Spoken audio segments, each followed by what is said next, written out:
terkadang di kampus-kampus yang lain antara mahasiswa dengan rektorat itu seolah-olah kayak bertolak belakang gitu ya. Karena padahal sebenarnya mereka itu harus seiring sejalan. Sedang kita menganalisis kira-kira apa yang menjadi permasalahan nih. Kita lihat dari 2 tahun ternyata yang makin menurun adalah kualitas sumber daya manusianya, Pak. Sistem yang dibangun dari tahun-tahun sebelumnya sudah sangat baik, tapi teman-teman belum mampu menjalankan itu secara maksimal. Lulus lebih dulu ya, Mas Iya Rais Pak, ya? betul. Oh, gitu. Tapi syukurnya juga Pak, saya lulus nggak tepat waktu, bisa dapat jadi lulusan terbaik juga. Gitu ya.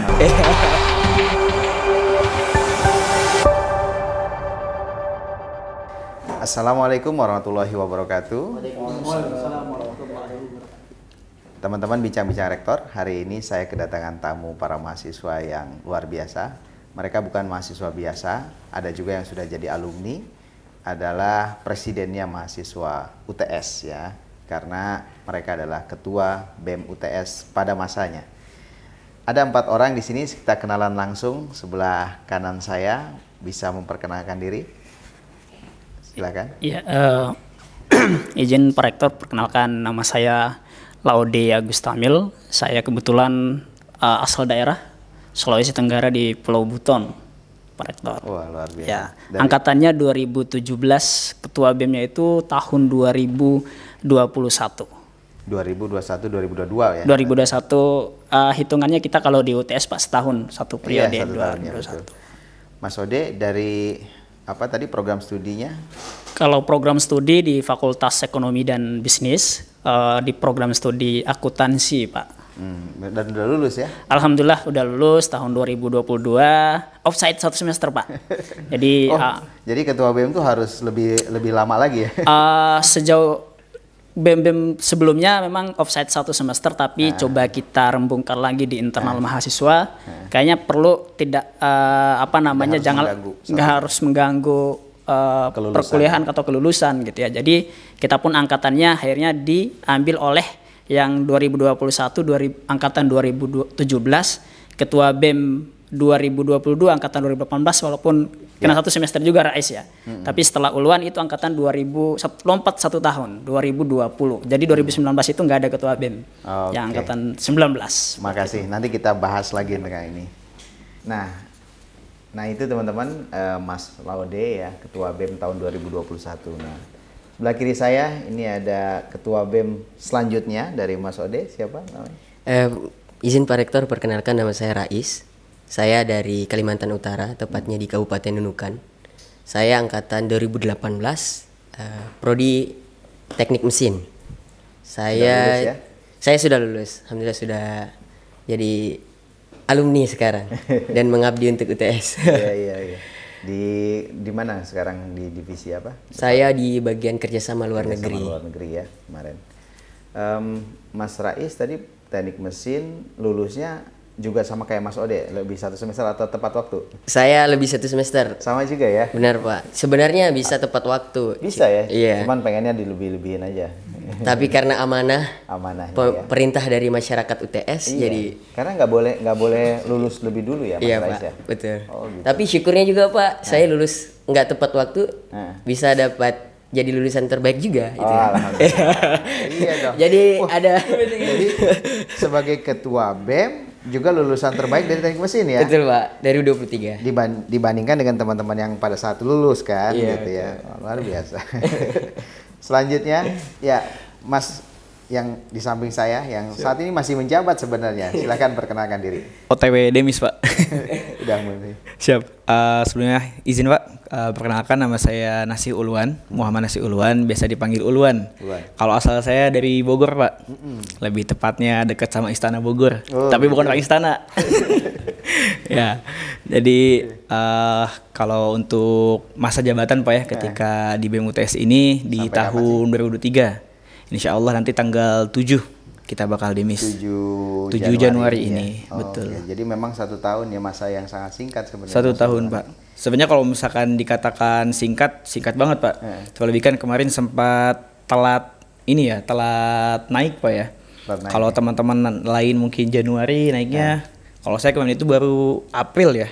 Oh iya. Sekitaran April lah. Karena ada perubahan ya kalau nggak salah ya waktu itu. Ya kemarin kan ada suatu problem lah. Problem ya. Ya Memang mahasiswa itu selalu ada dinamika. Kurang lebih gitu, Pak. Tapi luar biasa loh itu ya. Itu sejarah loh. Harusnya dicatat menjadi satu sejarah ya. Siap. Jadi ada dinamika di situnya. Nanti kita bahas soal dinamika ini. Terima Oke, kasih siap. Mas Ulan, ya. Oke, nah teman-teman, kalau tadi ini kan dari luar daerah semua nih. Nah sekarang ini Ketua BEM UTS yang baru, ini asli orang Sumbawa ini. Benar Coba sekali. kenalan dong. Ini belum dilantik ya jadinya ya. Silakan. Sebelumnya Bismillahirrahmanirrahim. Perkenalkan nama saya Supriyadi. Saya biasanya dipanggil Upu, Pak. Upu, Karena kenapa saya tuh itu namanya? anak supu. Jadi panggilan di rumah itu Supu. Jadi teman-teman kalau di kampus panggilnya paling akrab sih dipanggil Kak Upu biasanya Oh, Kak sama Upu. teman-teman. Apa UPU itu apa artinya? Upu itu artinya supu. Jadi anak paling bungsu. Oh, anak saya paling anak paling bungsu, bungsu. ya. Jadi saya kalau di rumah dipanggil Upu, teman-teman main ke rumah, jadi teman-teman tahu oh nama panggilan di rumah ternyata Iya. Upu. Jadi teman-teman di kampus udah panggil Upu-Upu semua. Jadi orang yang dekat sama Mas Supriyadi lebih banyak memanggil UPU ya, Saya. karena dengan dekat ya. Saya. Jadi ketika saya dipanggil Upu pun saya ngerasa dekat sama teman-teman lebih dapat lah. Oke, kalau gitu saya panggil UPU deh mulai sekarang. Boleh, Pak. Mas UPU ya. Saya. Mas UPU, kita mulai dari Mas UPU Ya, nih. benar. Kan baru nih meraih Saya. peringkat, bukan peringkat ya, tapi terpilih menjadi ketua BEM ya. Berapa kemarin perolehan suara dan perbandingannya dengan kandidat lainnya? Perbandingan dari 100% kita dapat 72% suara dari 100%. Ada dua kandidat Ya, ada dua kandidat. Dan paket seperti hanya presiden, wakil presiden Saya. ya? Ada paket. Saya kemarin bersama wakil saya namanya Rahman Ramadan Jawa dari Prodi Teknik Sipil angkatan 2021. Asalnya dari NTT kalau nggak Ah, salah ya. ya? Kalau saya asal asli Sumbawa, Pak. Bukan ya, yang untuk Ramadan. wakil saya asli NTT. Gitu. Dan kemudian terpilih lah kemarin ya. Saya. Memang waktu terpilih itu ngejanjiin apa sama masyarakat UTS? Yang pertama, kita lahir dari teman-teman mahasiswa juga. Kami dari membawa narasi kami dari Aspirasi, mahasiswa ya. untuk mahasiswa. Dan sebenarnya kami menyampaikan bahwasanya ke teman-teman di 2 tahun setengah ini saya menjadi mahasiswa, melihat kondisi dari teman-teman mahasiswa. Itulah salah satu hal utama yang kenapa kita hari ini saya terutama menjadi ketua BEM, karena keresahan bersama. Apa yang menjadi keresahan bersama dari teman-teman di fakultas, teman-teman di himpunan. Kami turun ke teman-teman menanyakan apa yang menjadi kendala teman-teman, dan kami di situ mendengarkan. Ternyata dari keresahan-keresahan teman-teman sama yang kita rasakan, Pak. Bagaimana menjadi sebuah masalah-masalah yang terjadi pada mahasiswa saat ini, kita mencoba benahi dan bergerak bersama ke depannya. Harapannya ke depannya bagaimana dengan teman-teman fakultas, teman-teman himpunan kita bisa bergerak bersama untuk mengatasi masalah-masalah yang ada. Nah, coba bisa dijelaskan sedikit aja misalnya masalahnya itu apa dan kemudian apa yang akan dilakukan oleh teman-teman nanti ke depannya. Secara garis besar kondisi dari teman-teman saat ini adalah untuk khusus mahasiswa ya. Beberapa organisasi mahasiswa seperti UKM, BEM fakultas ataupun himpunan itu sedang pakum-pakumnya. Sedang kita menganalisis kira-kira apa yang menjadi permasalahan nih. Kita lihat dari 2 tahun ternyata yang makin menurun adalah kualitas sumber daya manusianya, Pak. Sistem yang dibangun dari tahun-tahun sebelumnya sudah sangat baik, tapi teman-teman belum mampu menjalankan itu secara maksimal. Yang menjadi masalah utama adalah kemampuan dari segi pemahaman dan kemampuan mereka dalam menjalankan setiap bidang yang ada di organisasi, baik itu himpunan, BEM fakultas ataupun BEM universitas. Teman-teman masih belum paham atas itu. Maka upaya kedepannya sesuai dengan visi misi kami berharap kedepannya BEM ini mampu menjadi gerbang kolaborasi untuk meningkatkan kualitas sumber daya manusia, sehingga tujuan utamanya adalah kita mampu memberikan kontribusi nyata untuk kampus dan Indonesia. Jadi kurang lebih seperti itu, Pak. Jadi ingin membangun SDM-nya tadi ya? Benar-benar, Pak. Maksudnya vakum itu karena kurang aktif gitu sebagian besarnya? Karena kondisi dari teman-teman mahasiswa saat ini pasca dari COVID-19 transisi, teman-teman biasa berinteraksi dengan dunia digital. Jadi ketika masuk ke kampus diperkenalkan dengan dunia organisasi yang lebih banyak berinteraksi satu sama lain, lebih banyak offline. Teman-teman tidak terbiasa, jadi masih mageran, malas gerak kalau kata anak-anak sekarang. Oh gitu ya. Jadi hal itu yang memacu salah satunya organisasi saat ini mulai agak vakum. Teman-teman lebih suka bermain yang online dan kebiasaan saat ini dari teman-teman mahasiswa yang agak sedikit kurang baik untuk kita benahi ke depannya. Tapi saya rasa permasalahan ini bukan untuk kita lihat dan berdiam diri tapi kita beraksi, bagaimana memberikan kontribusi nyata untuk mengatasi permasalahan tersebut. Iya. Saya yakin sebenarnya ketua-ketua BEM yang lain juga punya, karena setiap pemimpin itu ada masanya dan masa itu ada pemimpinnya. Mungkin tantangan zaman Mas Ode, Mas Rais, Mas Uluan agak sedikit berbeda dengan yang mungkin nanti dihadapi oleh Mas Upu ya ke depannya. Tapi kemudian apa yang program nyatanya gitu, misalnya aksi yang sudah terpikirkan sekarang itu untuk merubah situasi itu apa kira-kira Mas? Yang pertama, langkah utama adalah bagaimana kita mempersiapkan sumber daya internal, Pak. Dari internal BEM sendiri dengan menghadirkan program-program upgrading dan monitoring secara berkelanjutan. Jadi sebelum kita memberikan kontribusi nyata untuk orang-orang di luar, kira-kira apa yang kita miliki? Nah, oleh karena itu, teman-teman internal BEM bagaimana caranya meningkatkan kualitas mereka terlebih dahulu, memahamkan setiap bidang dan tupoksi mereka dari setiap bidang. Di bidang pemberdayaan, di bidang pergerakan. Jadi kalau di BEM itu, kalau di tahun-tahun sebelumnya dan insya Allah di tahun berikutnya akan ada 2 bidang, Pak. Ada bidang pemberdayaan dan bidang pergerakan mahasiswa. Nah, di bidang pemberdayaan kita ngelihat sekarang potensi dari mahasiswa itu sangat luar biasa. Banyak teman-teman yang udah keluar bahkan sampai internasional. Kemarin kami laksanakan catur, jurinya itu mahasiswa UTS juga dan sudah internasional, sudah mengikuti perlombaan sampai kancah internasional. Kami cukup bangga melihat itu dan potensi-potensi dari teman-teman. Ternyata masih banyak potensi dari teman-teman mahasiswa itu yang belum terwadahi. Karena tadinya vakumnya UKM-UKM. Nah, oleh karena itu bagaimana caranya ke depan kita mengaktifkan aktivasi UKM-UKM organisasi ini untuk mengembangkan kemampuan dari mahasiswa itu sendiri. Oke, jadi fokusnya lebih kepada internal dulu ya. Supaya mereka memiliki apa tadi? Kapasitas mungkin ya dalam menjalankan organisasi. Makasih Mas Upu. Benar. Iya. Selanjutnya Mas Ode. Bang Ode luar biasa ya ketua BEM kita yang baru ini. Punya semangat dan spirit yang baru. Seperti itu, harus seperti itu, Pak. Harus seperti itu. Ya? Kalau zaman Mas Ode dulu gimana? Sebenarnya apa kendala itu ada juga nggak? Misalnya soal kevakuman dan lain-lain dulu. Kalau zaman saya dulu, Pak, kalau bicara tentang persoalan, pasti setiap masa punya persoalan, Pak. Dan salah satu persoalan yang saya alami di kepengurusan tahun BEM 2021 itu adalah pasca COVID, Pak. Karena 2020 COVID, Pak ya. Betul. Dan itu pun 2021 masih kita tidak bisa secara leluasa berkegiatan, Pak. Tetapi kami coba menganalisis satu kondisi. Hari ini waktu 2021 itu kita mahasiswa sangat membutuhkan bantuan, Pak. Ya, bantuan kuota, kemudian bantuan-bantuan lain lah pokoknya tentang kesehatan dan lain sebagainya gitu ya. Sehingga salah satu analisis kami pada saat kami waktu saya bersama Teguh, orang asli Sumbawa juga, Pak. Ini orang Sumbawa luar biasa, bukan saja Upu tapi ternyata ada Teguh ya. Teguh juga Pak, Wakil Ketua BEM Teguh Jawahri, Prodi Sipil, Pak, Teknik Sipil. Nah, salah satu analisis kondisi kami waktu itu dan itu kami turunkan di dalam program unggulan adalah beasiswa 5.000, Pak. Betul. Beasiswa 5.000. Untuk apa beasiswa 5.000? Di mata orang beasiswa 5.000 itu nggak banyak gitu. Nggak banyak untuk membantu orang lain, mengeluarkan tangan untuk membantu kawan-kawan kita yang membutuhkan waktu itu sangat dibutuhkan sama mereka gitu. Sehingga lahirlah program 5.000 itu sesuai dengan analisis kondisi di lapangan. Kemudian implementasinya kami lakukan di pertengahan kepengurusan sehingga pun kami bisa mendistribusikan ke teman-teman yang membutuhkan waktu itu. Waktu itu gimana? 5.000-nya itu dikumpulkan terus kemudian disalurkan ke teman-teman ya yang membutuhkan Pak. Pada saat itu. Yang membutuhkan waktu itu. Karena mereka nggak bisa kemana-mana ya. Benar Pak. Jadi kami coba melakukan open donasi waktu itu. Hampir saja kami coba membangun kerjasama dengan salah satu platform yang membantu juga mahasiswa, tapi waktu itu tidak sempat sehingga kita manual saja gitu ya, open donasi bagi teman-teman yang ingin menyalurkan bantuannya untuk kawan-kawan kita yang membutuhkan, silakan 5.000 saja gitu.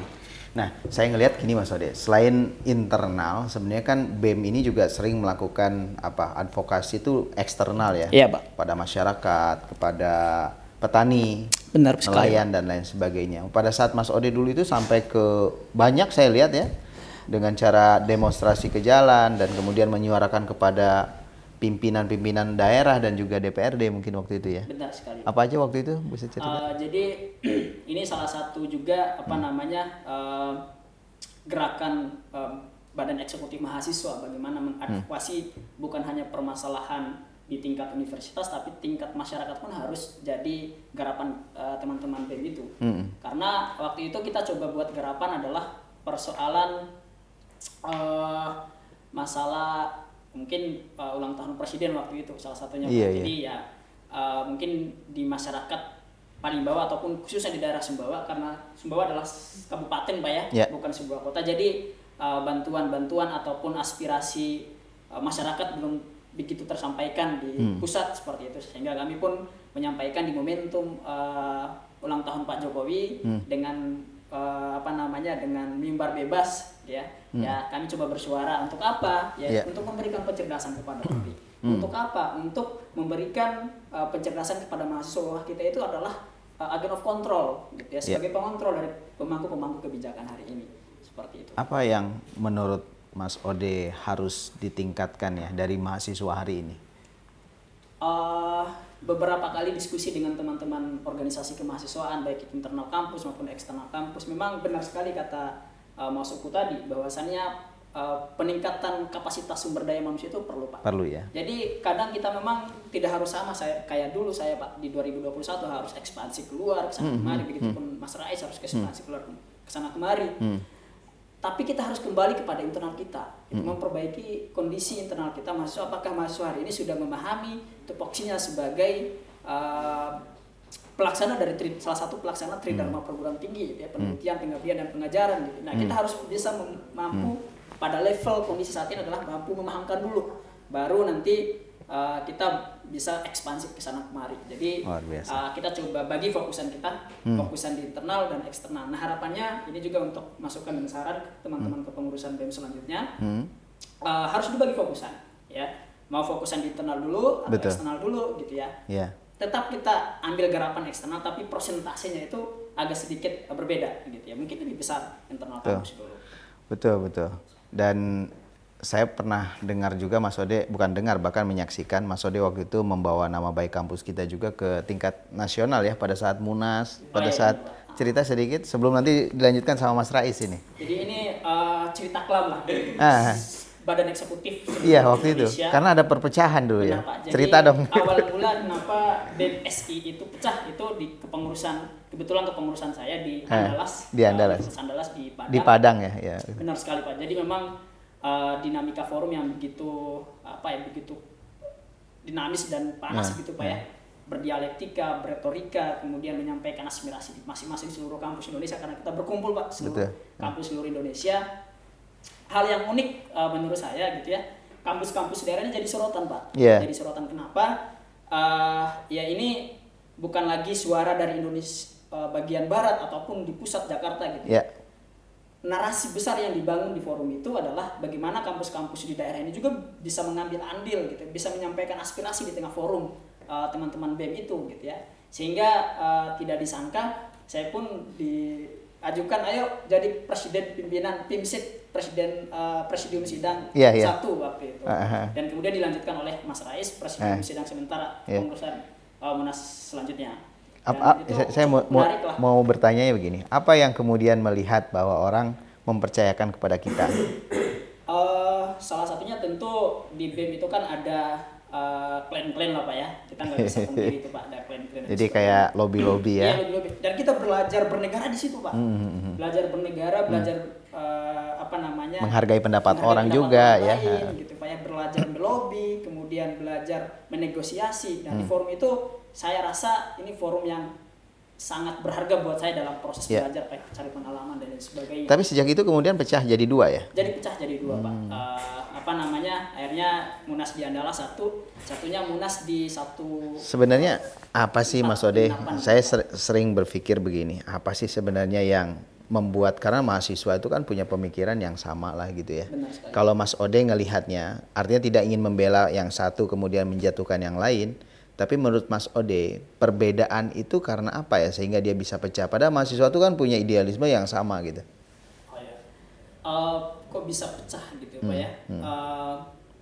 Kita tidak bisa membenarkan pihak kita juga Pak ya. Dan tidak bisa kita juga menyalahkan dari pihak lain gitu. Mungkin mereka punya narasi yang narasi yang berbeda gitu. Tapi Apakah untuk semata-mata untuk kemajuan negara atau mungkin Iya. kemajuan Tujuannya sama, cuman caranya mungkin yang berbeda.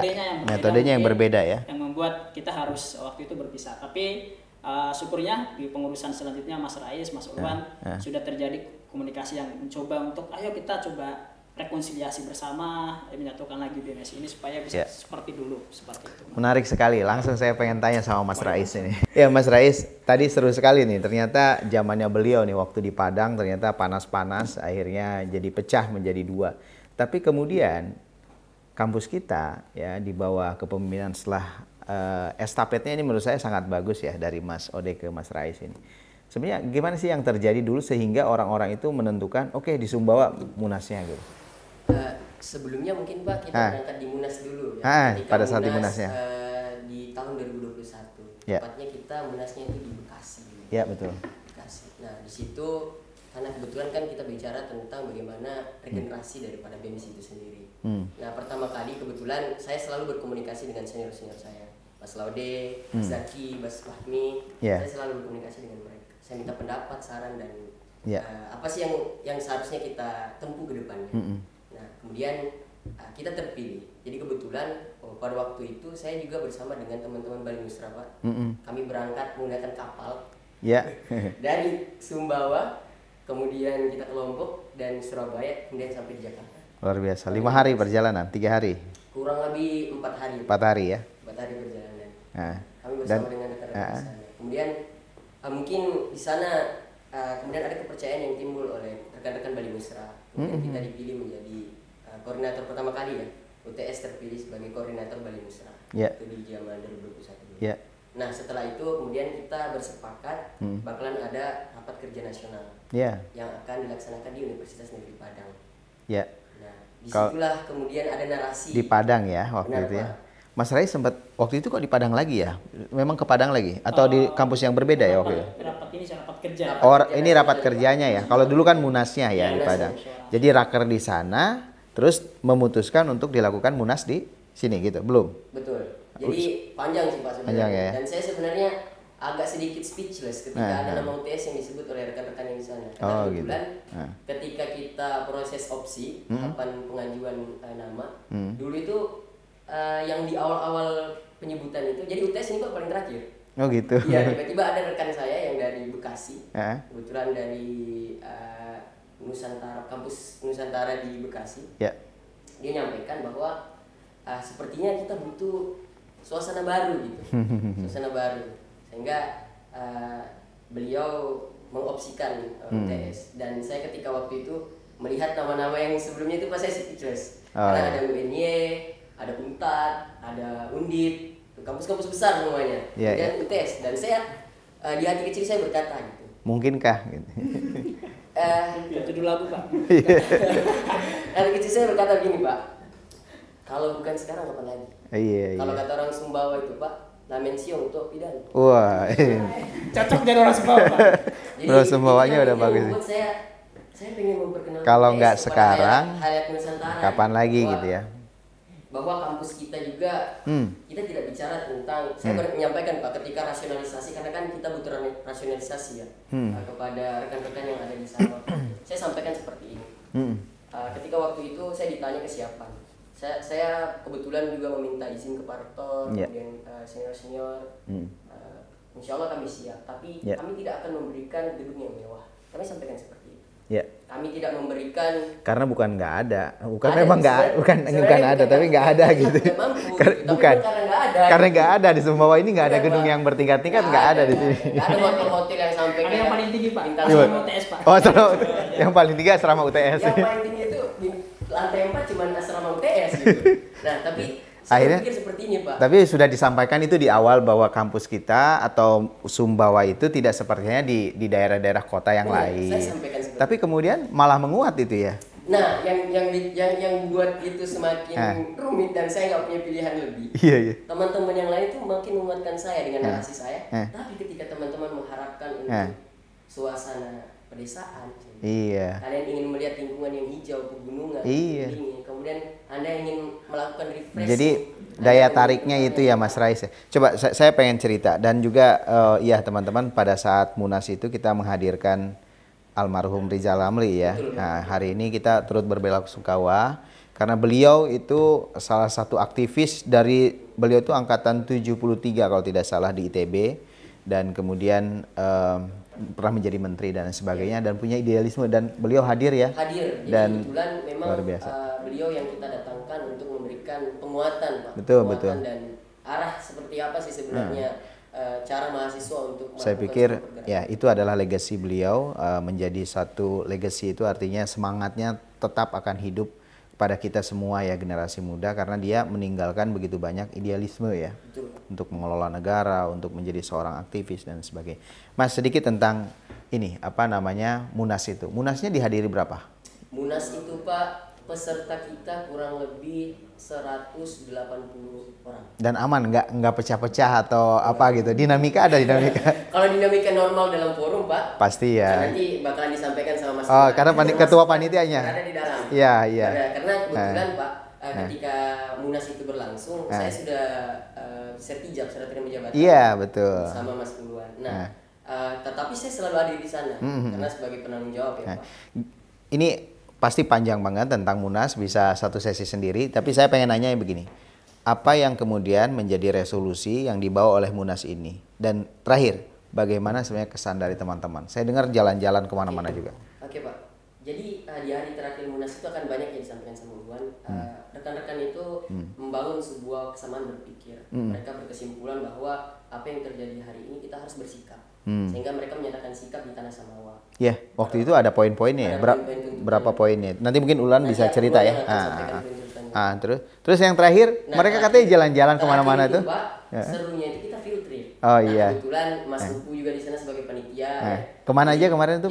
Kita ke dalam kota, jadi kita memperlihatkan bagaimana keasrian dan bagaimana keindahan dan budaya di Sumbawa. Jadi kita ke Istana Loka, kami ajak ke Balai Batuana, Balai Kuning, dan terakhir Pak, kita akhiri itu dengan kita sunset bersama di Pulau Kenawang. Oh, Pulau Kenawang, pulau andalan kita tuh. Iya, Gimana teman-teman pada mereka sunset?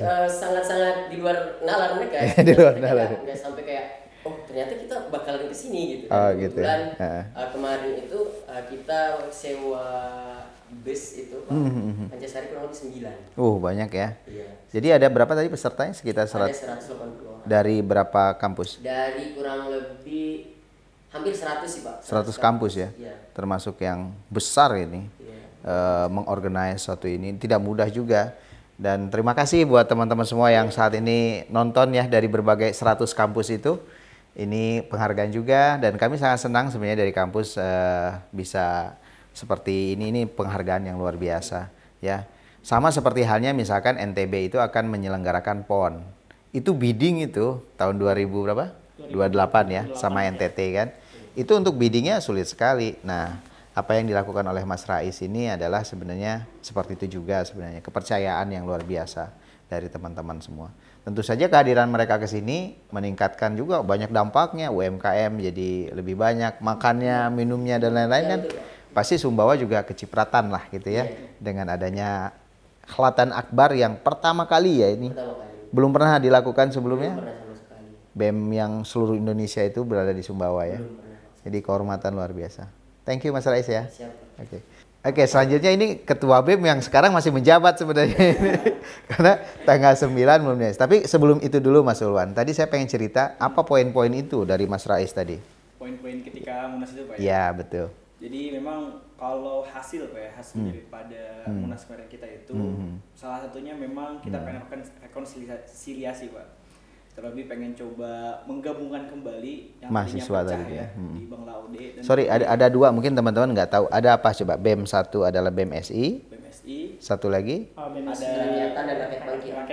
Rakyatan dan Rakyat Bangkit. SI juga tapi kan? SI Oke. Iya, Kerakyatan dan Rakyat Bangkit ya. Padahal semuanya tentang rakyat-rakyat juga nih. Ya, sama aja, Pak. Tapi ternyata ini yang diinginkan oleh teman-teman pada saat itu untuk rekonsiliasi ya. Iya, Pak. Perjuangan mahasiswa itu kan harus satu gitu ya. Betul. Jangan terpisah. Iya. Ya. Jadi lucunya itu kalau misalkan kita contohnya ini ya Pak, terkadang kita menjadikan suatu aksi demonstrasi atau mungkin menyuarakan di jalanan Pak ya. Yeah. Hal tersebut itu menjadi sebuah gengsi antar lembaga jadinya. Iya, dikarenakan betul. hal tersebut Pak ya. Dan pun memang dikarenakan hal tersebut ada sebuah lokus-lokus atau perpecahan juga yang memang menyebabkan ya suara kita nggak terhimpun dengan Saya itu pengen banyak. nanyanya gini sih sebenarnya, dari diskusi-diskusi kecil, sebenarnya ada nggak sih upaya dari pihak ketiga yang membuat si BEM ini menjadi pecah gitu? Saya nggak nyebut siapa, tapi pihak ketiga gitu misalnya, pihak luar lah.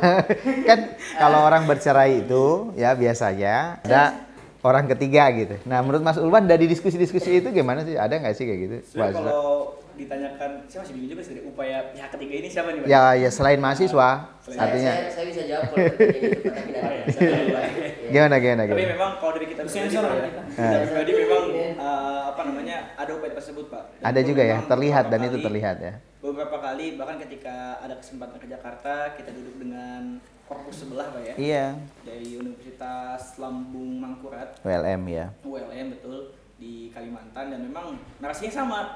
Tapi memang eksekusinya itu nggak ada Pak. Jadi apa namanya, ketika sudah ngobrol-ngobrol nggak ada eksekusi aja. Dan pun memang harapannya sih nanti ya di zamannya UPU ataupun zaman UPU deh gitu ya.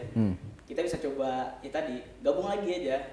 Dikarenakan tadi tidak efektif gerakan-gerakan yang memecah ini. Iya. Dan pun memang Artinya semakin besar itu sebenarnya suara itu akan lebih baik ya. sepakat Pak. Heeh. Jadi itu sebenarnya keinginan dari teman-teman. Keinginan dari- Barangkali ada apa tadi kalau kita BMSI Kalau ini rakyat bangkit. Rakyat Bangkit dan Kerakyatan, mungkin teman-teman bisa berpikir kembali lah sebenarnya, ya mungkin karena caranya tadi yang salah, yang beda ya, tapi tujuannya sama gitu ya. Mungkin gitu. Tapi itu ngomongin eksternal terus kita nih. Saya pengen nanya internalnya, gimana yang Mas Ulwan lakukan kemarin selama 1 tahun ini? Apa saja program-program Siap. Mas Ulwan yang sudah dilakukan? Sebenarnya ini Pak, kalau saya melihat daripada apa yang kita sudah lakukan Pak ya, lebih untuk di internal ini rasa-rasanya masih banyak kurangnya Pak. Ya. Masih banyak kurangnya, dan pun memang sepakat banget dengan kata UPU ya. Saya merasa bukan langsung mendiskreditkan daripada anggota-anggota BEM, jadi karena kan mungkin SDM-nya kurang berkompeten dan sebagainya. Tapi rasa-rasanya saya melihat kacamata lain Pak. Terlebih tadi kan kalau kata UPU SDM yang memang turun, dikarenakan COVID, dan memang sekarang ini bukan hanya turun Pak. Menurut saya SDM saat ini udah berubah minatnya. Ya. Udah berubah minatnya lagi. Mungkin bisa ditanyakan juga ke teman-teman ormawa lainnya Pak ya. Ya. Terlebih minat terhadap organisasi. Bahkan kita aja sudah membuat Yeah. konsep sematang mungkin, Yeah. membuat konsep sebagus mungkin, Yeah. dan pun bahkan kita ngebela-belain, ayo nih, pokoknya bukan fully funded, pokoknya gratis lah, gratis buat teman-teman, buat ada makannya dan sebagainya. Akan tetapi Masih agak sulit ya? Minatnya kurang gitu Pak. Oke. Dan pun memang kalau kita melihat Pak ya, sempat juga baca kemarin karakteristik daripada Gen Z Pak ya. Mungkin Iya. saya bahasa Gen Z juga nih. Iya, ini Gen Z semua ini. Saya psikologi juga Pak ya. Kalau saya beda sama Mbak Mila, beda gennya. Saya milenial Pak mahasiswa. Milenial. Sama Laude. Gen Z. Dia ada kolonial gitu. Kalau dia. Terus Jadi tadi Pak ya, kalau saya melihat Gen Z ini memang kemarin juga baca kajiannya dari Indian Times Pak. Iya. Salah satu karakteristik mereka itu memang menginginkan hal-hal yang memang sifatnya ada di depannya Pak. Kan organisasi ini kan bisa dikatakan, oke kamu dapat hasil dari organisasi, Iya. bisa public speaking, Iya. critical thinking, Iya, iya. critical thinking, design Iya. thinking dan sebagainya. Tapi kan sifatnya kan nggak kelihatan, nggak ada buah abstrak, hasilnya. abstrak Betul, ya Pak. gitu. Ya. Sementara ini pengennya yang di depan disediakan ya Betul. semuanya. Oke. Jadi kemarin itu cara kita untuk memberikan ke mereka itu dengan suatu hal yang memang kelihatan. Seperti halnya kita nggak bisa lagi nih nulis misal di pamflet, ayo Iya. ikut misalnya yang kemarin Iya. kemarin diadakan apa leadership training. Ah.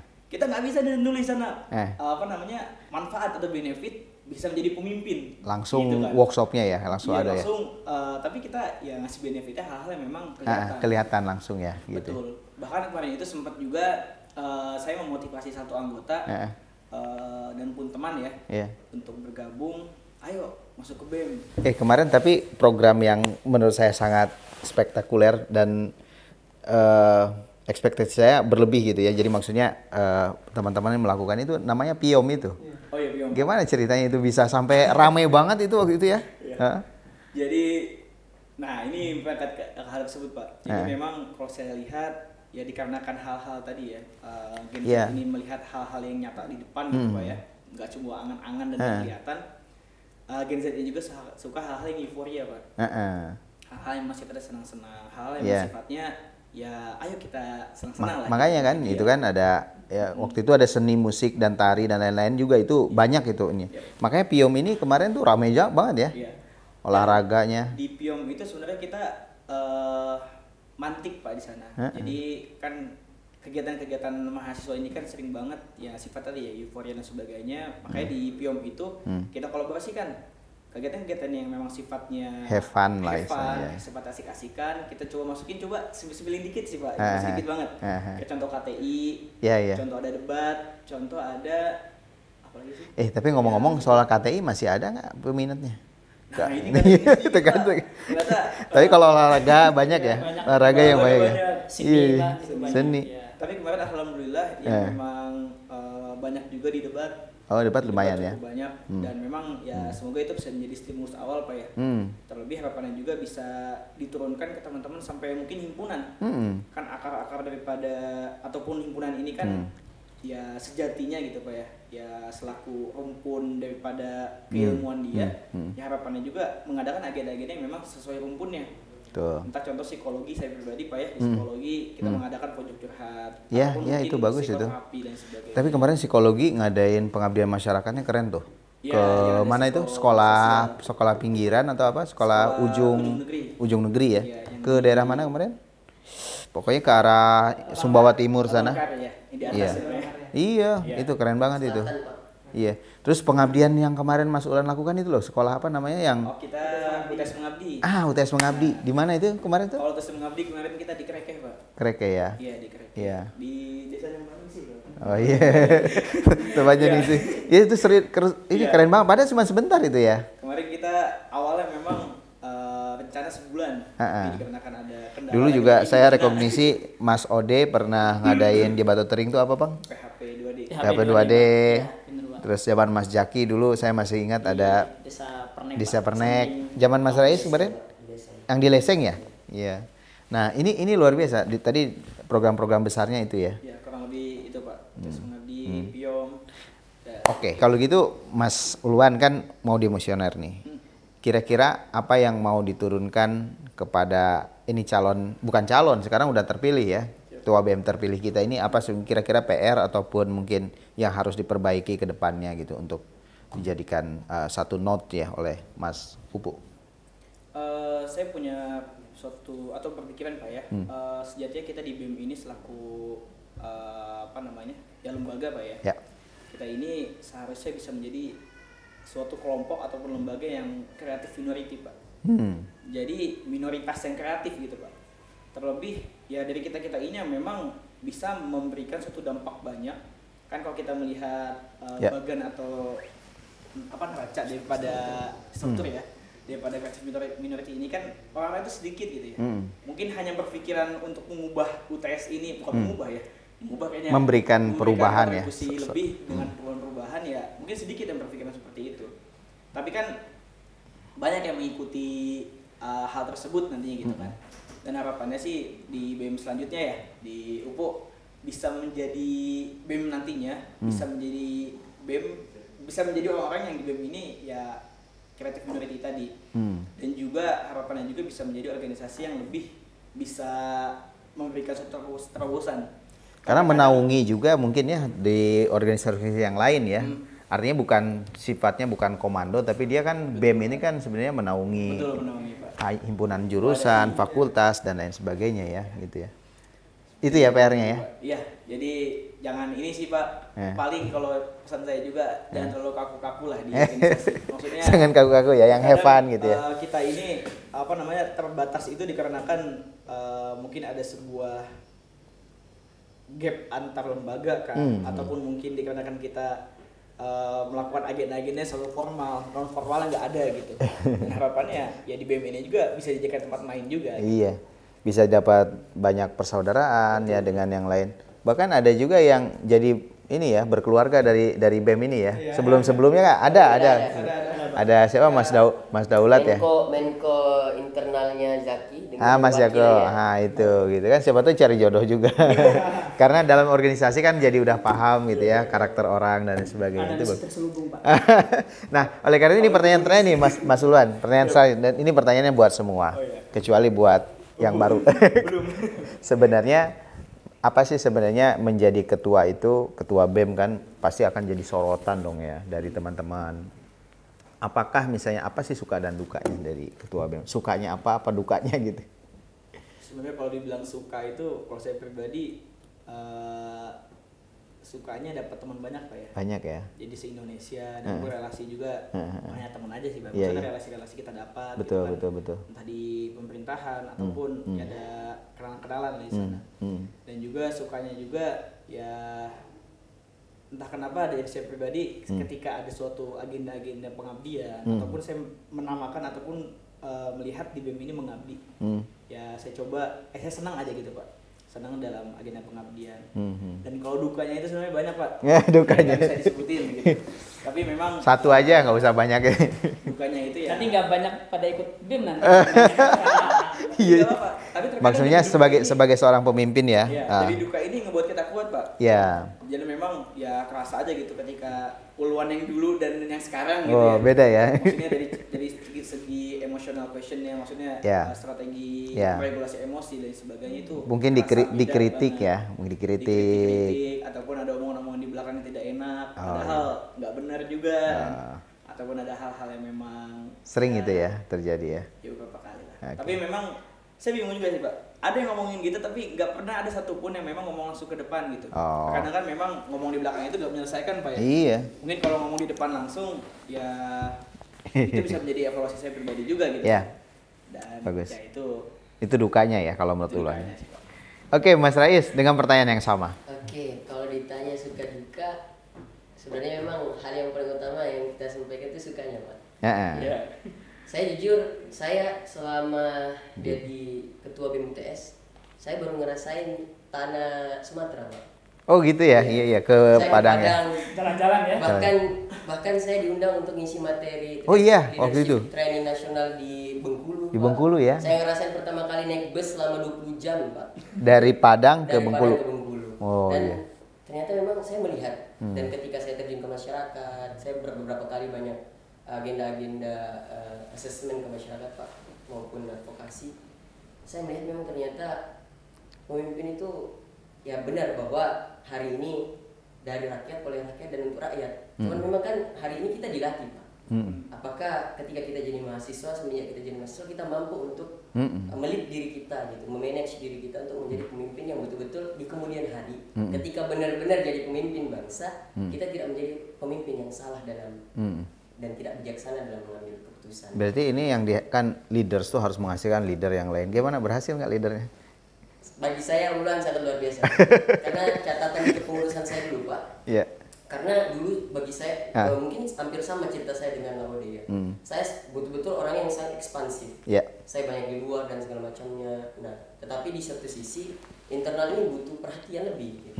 Nah, saya sadar dan itu yang menjadi masukan saya kepada Ulwan bahwa harmonisasi internal itu penting. Apalagi di zaman saya Pak, itu pertama kali dicetuskan mergernya UTS dan ISBUD.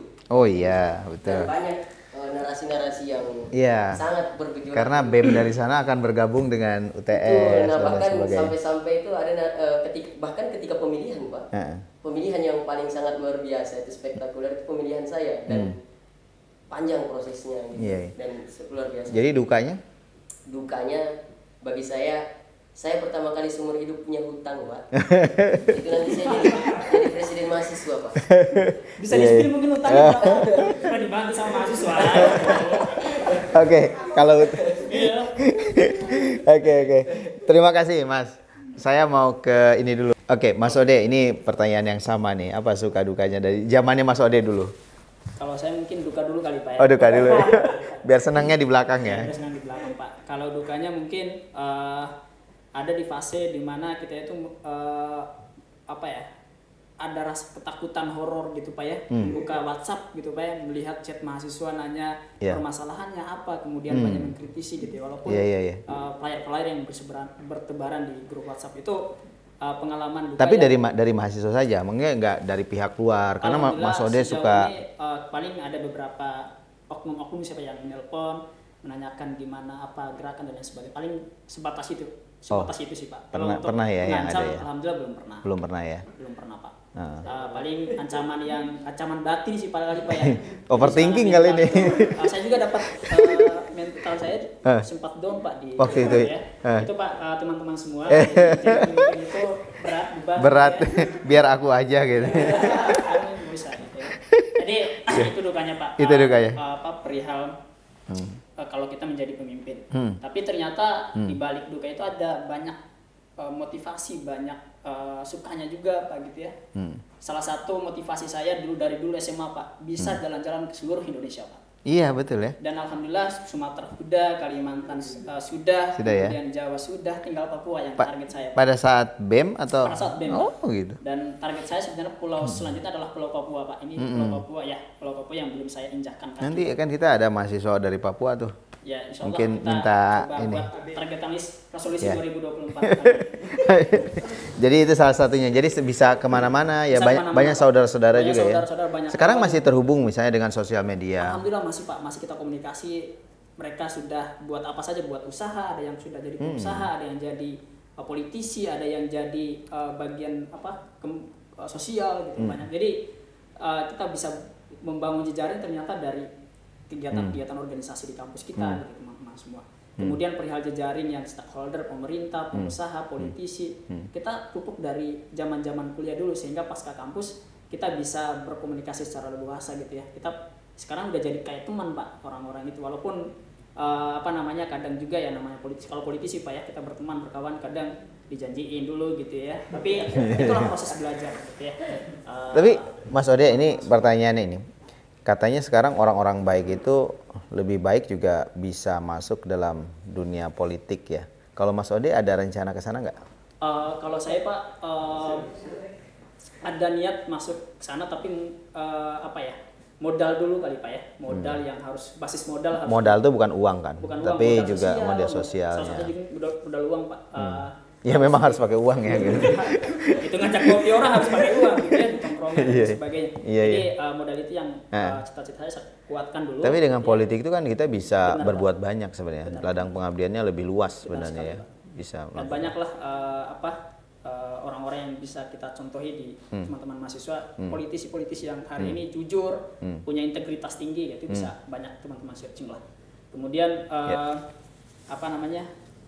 ya suka dukanya seperti itu sih Pak, kalau dari saya sih. Terima kasih Mas Ode. Ya.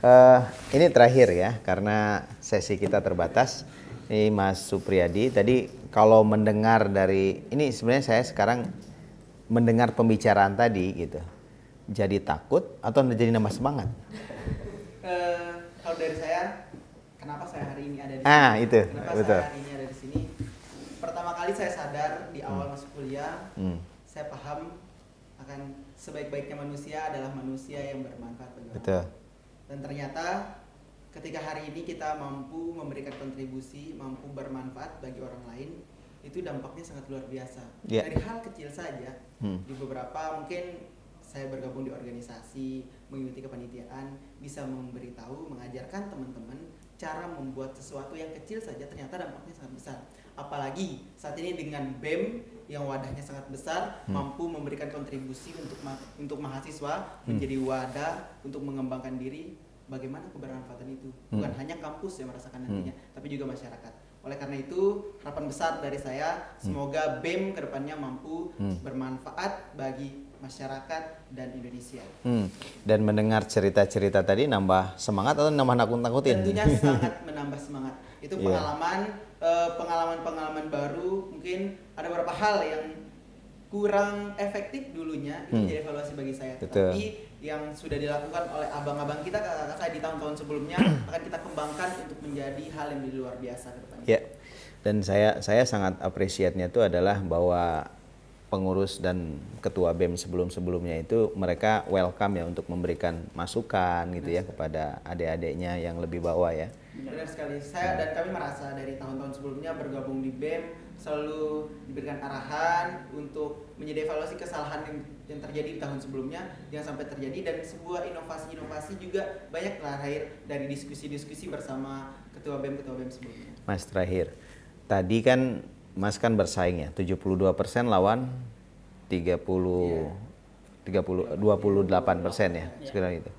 Apakah Mas punya pemikiran untuk kemudian tadi istilahnya rekonsiliasi ya dari calon sebelumnya? Setelah debat kemarin, bincang-bincang bersama calon nomor 2, karena lawan saya ini Pak rival, bukan lawan. Iya, rival saya ini teman saya juga di manajemen, sama-sama manajemen juga. Dari manajemen. Sama manajemen juga, namanya Ibas. Diajak? Iya.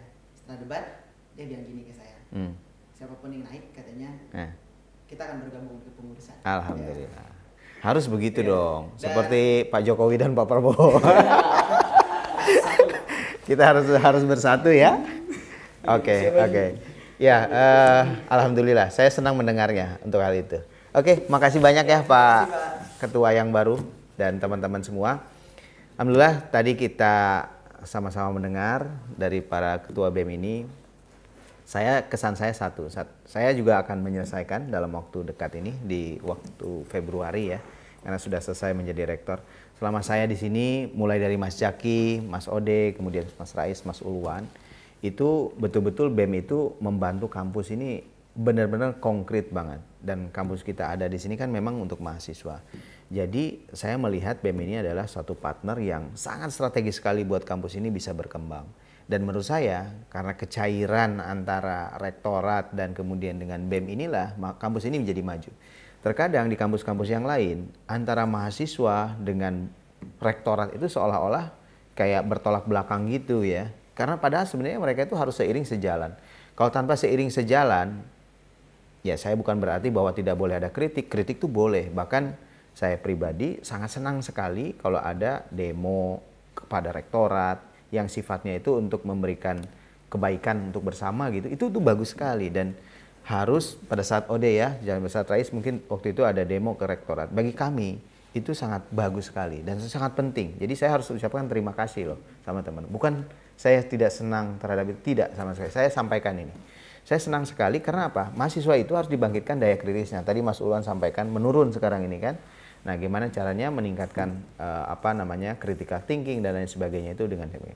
Nah, tetapi dalam hal mengkritisi dan lain sebagainya tentu saja harus betul-betul pada substantif. Jangan yang remeh-temeh, jangan menghina, jangan yang kemudian tidak sesuai dengan fakta dan lain sebagainya. Jadi, ayo retorika itu kemudian dibangkitkan dan kemudian harus menjadi critical thinking itu harus menjadi satu attitude yang harus dimiliki oleh mahasiswa. Jadi saya sangat senang sekali kenapa UTS maju. Kita punya SIMKATMAWA, Sistem Informasi Pemeringkatan Kemahasiswaan, itu nilainya sudah cukup bagus ya. Mungkin sekarang top 8% atau top 5% di seluruh Indonesia. Karena mahasiswa kita aktif, bukan hanya di kegiatan-kegiatan yang sifatnya penalaran, tapi juga kegiatan-kegiatan yang sifatnya itu olahraga gitu ya. Kita punya sport yang taekwondo, kita kemarin baru saja menang juara di mana-mana ya, karate dan lain sebagainya. Jadi saya sangat senang dan harus saya ucapkan terima kasih kepada BEM. BEM adalah partner strategis. Dan sekarang Mas Supriyadi nanti akan melanjutkan ke depan. BEM itu menjadi wadah untuk advokasi juga kesejahteraan mahasiswanya. Barangkali ada mahasiswa-mahasiswa yang kurang dalam hal misalkan keuangan untuk membayar pendidikan dan sebagainya, kampus ini sangat terbuka untuk itu. Dan terima kasih, baru aja ada suratnya ke saya, langsung saya tindak lanjuti dan saya minta sesegera mungkin untuk bisa diselesaikan oleh tim keuangan. Jadi kita semua di sini hadir sebenarnya adalah untuk para mahasiswa kita. Ya, jadi terima kasih atas kontribusinya. Saya kira itu teman-teman semua, bincang-bincang rektor di episode ke-62 kali ini. Terima kasih untuk para ketua BEM pada masanya. Saya akhiri, wassalamualaikum warahmatullahi wabarakatuh. Waalaikumsalam warahmatullahi wabarakatuh.